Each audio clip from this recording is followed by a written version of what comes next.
Bonsoir. En l'absence de Didier Le Gall, qui est directeur du CEREV, c'est-à-dire le Centre d'études et de recherche sur les risques et les vulnérabilités, qui est un laboratoire de sciences humaines, directeur étant empêché ce soir, c'est à moi, en tant que directrice adjointe du laboratoire, qu'il me revient l'honneur d'ouvrir cette soirée mise sous le signe du débat universitaire. Avant de laisser la place à nos orateurs, je voudrais vous dire pourquoi il me semble que le laboratoire, le CEREV, a vocation à accueillir ce débat, qui portera notamment sur la psychanalyse, en ce qu'il est aussi ou peut-être le débat sur la place de la psychanalyse dans notre société. En effet, le CEREV, qui est ce laboratoire de recherche universitaire, est un lieu de confrontation pluridisciplinaire qui réunit majoritairement des sociologues, des anthropologues et des psychologues autour d'un thème commun, celui du laboratoire qui traite des risques et des vulnérabilités qui affectent les sociétés contemporaines et les individus qui les habitent. Les recherches portent ainsi sur un large éventail s'étendant des risques qui pèsent sur les sociétés avec le développement des sciences et des techniques aux transformations actuelles de la subjectivité. Et la psychanalyse me semble au cœur des débats actuels de manière dite ou tacite, et ce rapidement pour 3 raisons. En premier lieu, la psychanalyse est une des pensées majeures de notre temps, une de celles qui a changé la manière dont l'individu de notre époque se pense dans la société.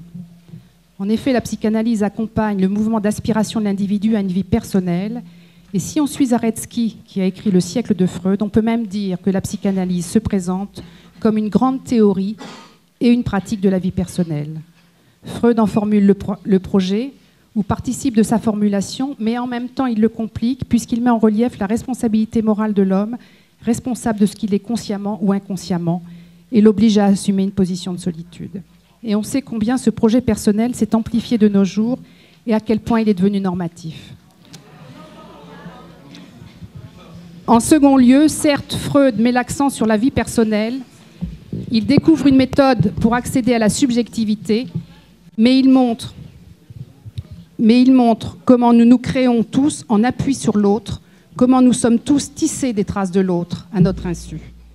Et je suivrai volontiers Thomas Mann quand il dit que ce que Freud introduit dans les sciences humaines, c'est le mythe comme catégorie permettant de comprendre spécifiquement le lien interhumain.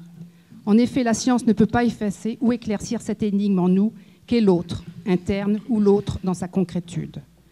En dernier lieu, je voudrais retenir la tension permanente entre sujet et société qui est au cœur de l'œuvre freudienne. On le voit dans la théorisation de la psyché, mais aussi dans les œuvres telles Malaise dans la culture.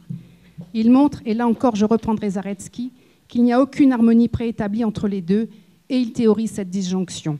On sait combien Freud ne nous promet pas des lendemains qui chantent, il ne croit pas aux promesses émancipatrices de la modernité.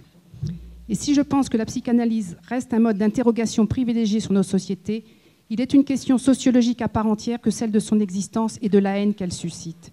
Et en cela, le CEREV doit permettre que le débat vive ici, à l'université, un des lieux par excellence de l'exercice de la pensée et du débat d'idées.